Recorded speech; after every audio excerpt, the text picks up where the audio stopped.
Quel épisode encore cette semaine. Oh mon dieu, le plaisir, quel épisode, le plaisir, la joie et un peu la déception, il y a tout un mélange, c'était un épisode de fou. Aujourd'hui, bonjour YouTube, c'est un plaisir de vous retrouver. Aujourd'hui on va parler de Damnashi, la saison 3, l'épisode 8.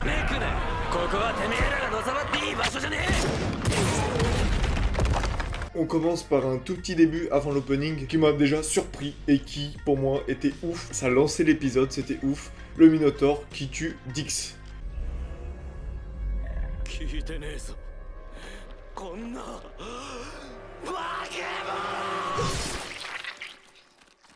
J'étais persuadé que Dix allait être le méchant final, allait être voilà, le boss. Oui, là, il partait en retraite, mais on allait le revoir. Mais pas du tout. Mais pas du tout. Le Minotaur, il en a fait une bouchée. Point final. Tartare, c'est terminé. On enchaîne directement où on reprend après l'opening la scène où Bale il fait non.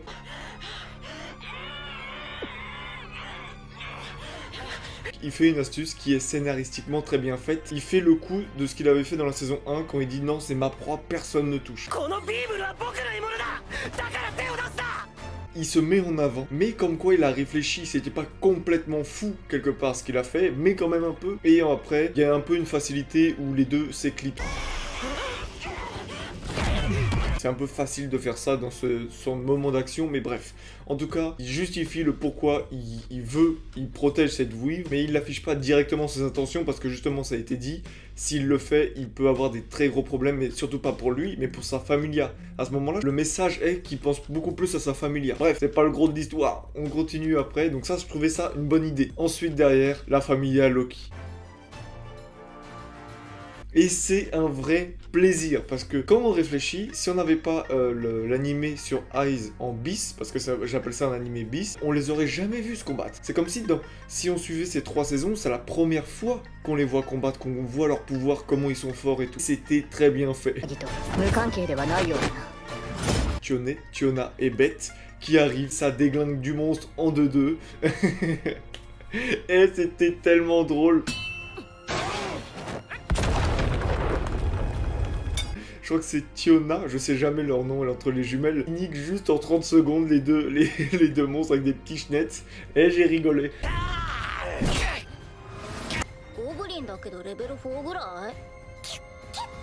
Ensuite, t'as Fels qui invoque un truc en adamantite, censé être le matériau le plus fort. Hop, en un coup de sabre, c'est fini.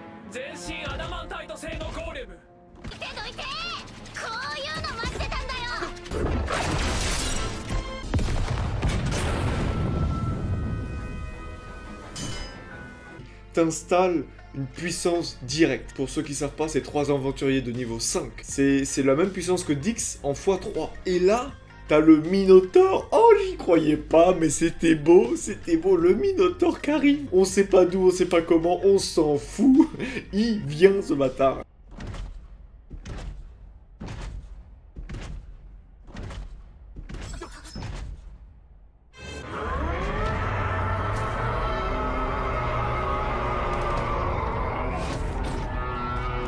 C'était trop bien. Et donc là, directement, horde de puissance, le Minotaur, on y va.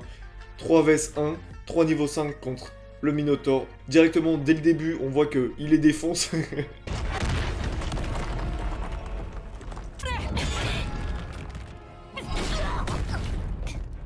Il les défonce, après quand lui il est un peu à un moment de faiblesse, il sort une arme magique. Et là tu vois l'elfe, il fait une incantation pour condenser.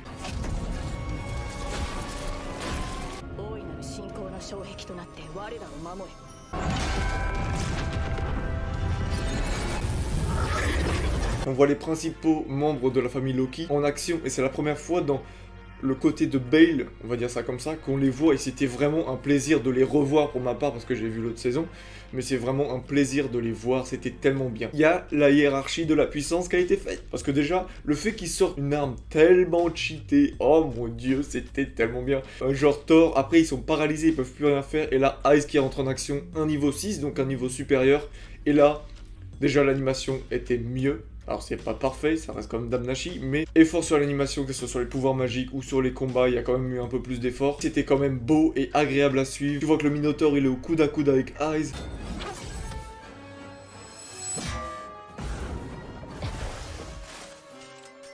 Il y a vraiment une marge de progression respectée. Il s'en sort avec 3 niveau 5. Là, il y a un niveau 6, Eyes, qui arrive. Il coupe direct un bras, mais il peut rivaliser avec Eyes. Le fait qu'elle coupe son bras où il y a son arme magique, ça évite qu'il y ait un, entre guillemets, un truc trop cheaté à chaque fois qu'apparaisse. En fait, on se dit, mais il met un coup de marteau, il niquera Eyes. Alors que non, là justement, il a perdu le bras. C'est ce qui permet un peu d'équilibrer, en fait. Donc vraiment, c'était vraiment très agréable. Très, très bien. Et pendant ce combat, il y a eu cette mention, et j'espère que c'est ça, j'espère que c'est ça. Il y a eu cette mention sur le fait que Freya dise à Ottar, mais tu reconnais pas un peu ce Minotaure? Et lui, il a un doute. Il fait non, c'est pas possible. Et oh, j'espère. J'espère que c'est celui que Ottar a formé, qui a affronté Bale, qui a évolué parce qu'il est revenu, parce qu'on nous a expliqué au début de l'anime. À force de mourir et de revenir, ils avaient peut-être acquis cette conscience. Donc là, ça se trouve, quand Bale l'a tué, en plus de l'entraînement d'Ottar, il a eu cette conscience humaine. Oh là là, si c'est ça. Oh là là, mais déjà, j'espérais même pas qu'il vienne à la surface, mais je suis refait. Je suis refait rien que pour cette subtilité, rien que cette phrase pendant le combat, j'étais oh mon dieu, ils l'ont fait. Ensuite, donc t'as les chefs de la famille Loki, pour ceux qui savent pas, donc c'est le petit, c'est le leader, avec le nain et la sorcière, l'elfe, qui est un camp, qui viennent s'ajouter, qui fait bon, allez, on y va. Et là, deuxième facilité naristique, aventurière de la famille Hermès, qui camoufle les monstres et qui, par magie, part. Ah, Banzen o kiss. Hasame, Goddess.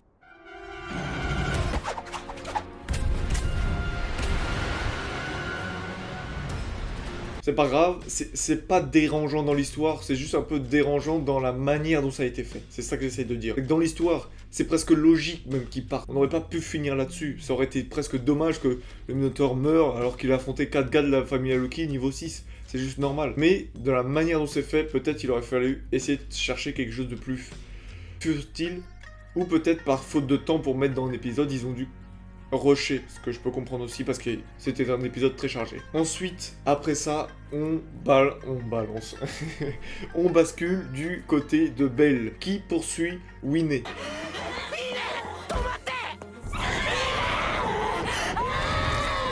Et là, il y a eu un geste très très bien fait, parce que là, ça prend tout sens dans toute cette saison 3. Bale, il attaque les humains.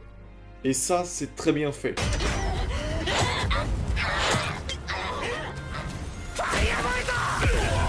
Tellement, lui, maintenant, il confond, entre guillemets, les deux, les monstres et les humains, pour lui, c'est les deux cas. Là, il voit que son ami. Il n'y a plus de monstres, il n'y a plus de frontières d'espèces. Et du coup, il s'en prend aux personnes qui essaient de s'en prendre à ses amis. Il supporte pas de voir ça. On a cette moralité, il attaque des humains pour protéger un monstre. Mais c'est...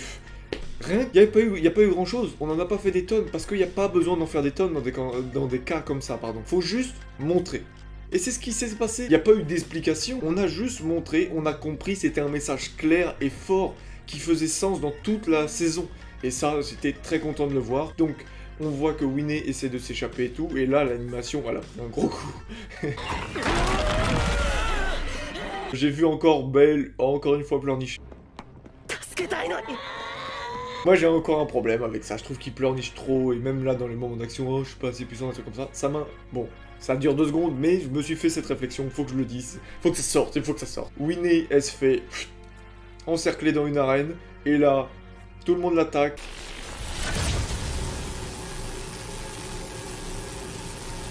Et à la fin, le mec, le chauve qui est à moitié mort, au vu de son corps, il a perdu 12 litres de sang sur ses 5 disponibles. Il a la force, à 40 mètres, d'envoyer un couteau...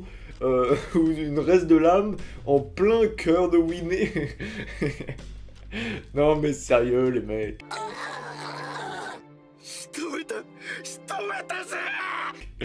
Non mais sérieux, je veux bien, je vous aime bien, mais bon, il faut un peu plus de réalisme à un moment donné. Je veux bien des facilités naristiques, mais à un moment... faut pas trop non plus abuser. Le mec, ça fait une demi-heure qu'il marche, il a plus de sang dans le corps, et il te fait un lancer de 40 mètres de javelot en plein milieu de la cible alors qu'il a qu'un œil. Ah, vous êtes fort, le mec. Non, non, je dois avouer, vous êtes fort. C'est mal fait, c'est maladroit, mais c'est pas gênant dans l'histoire. Ça raconte toujours quelque chose. Et surtout, à la fin, enfin, ce con, il se fait buter par un dragon. Et ça aussi, c'était très drôle. Comment c'est fait, c'était vraiment comique pour moi.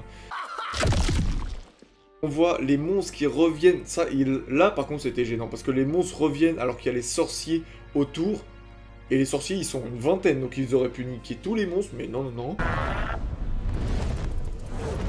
Ensuite, là, on avait quelque chose de beau. Oh, la musique avec et tout, c'était beau. Winnie qui dit que oui, enfin, il y a quelqu'un qui est venu me sauver. On va dans cette direction de que Bale est un héros. Le principe même de cet animé, que Bale devienne un héros.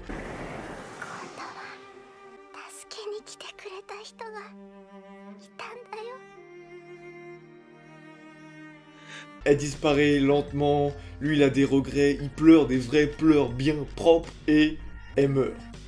Et là je me dis, oh c'est nickel, ça peut faire passer tellement de messages, ça peut faire tellement de choses, et là, les bâtards. Non, mais c'est pas grave de faire mourir des personnages qu'on peut aimer, bordel. Laisse-la crever à ce moment-là, mais c'est pas possible. Ça aurait tellement été plus puissant comme message si elle était morte, c'est pas possible. Bref, en tout cas, quoi qu'il en soit, ça sert à rien de théoriser si elle était morte, parce que dans tous les cas, elle est vivante. Elle revient, belle musique, faut le dire, belle animation, belle satisfaction. Ça boucle un peu la boucle de Fels, le gars capuché, mais on s'en bat clairement les couilles de sa boucle, hein. Franchement, j'étais là. Tout ça pour lui!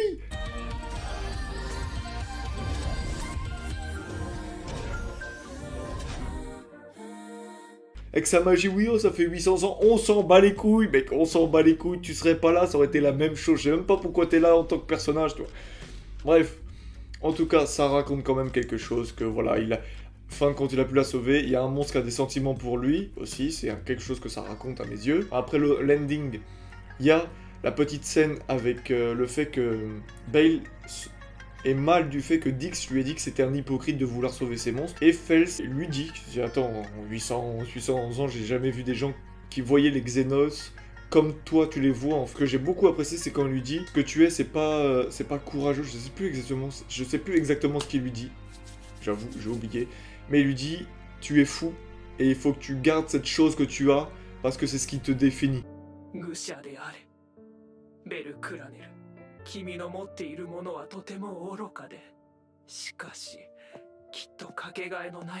Et ça, je trouvais ça très bien pour le personnage, c'est une très bonne direction à prendre, que voilà, il est pas un peu comme les autres, c'est pas un mec un peu banal qui est là, oui bon, pour les sentiments et tout. Si, mais comme on s'est dit, c'est beaucoup mieux, et le fait qu'il ait un côté folie, parce qu'il a affronté des humains, bordel. Et on le voit juste après, la scène derrière, où Eina, qui l'a toujours beaucoup aimé, un peu chouchouté, elle lui dit oui, alors, t'as attaqué des semblables, t'as détruit des maisons, il y a des gens qui sont blessés, t'es d'accord? Oui. Et là,